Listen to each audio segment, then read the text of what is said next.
Kennst du jemanden, der sagt, Katzen kann man nicht erziehen? Dann hat der oder diejenige einfach keine Ahnung.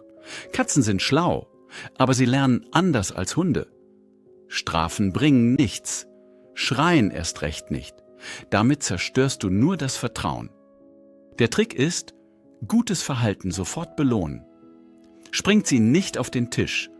Leckerli. Nutzt sie das Klo? Lob. Macht sie Quatsch? Ruhig umlenken, nicht schimpfen. So versteht sie schnell, was sich lohnt.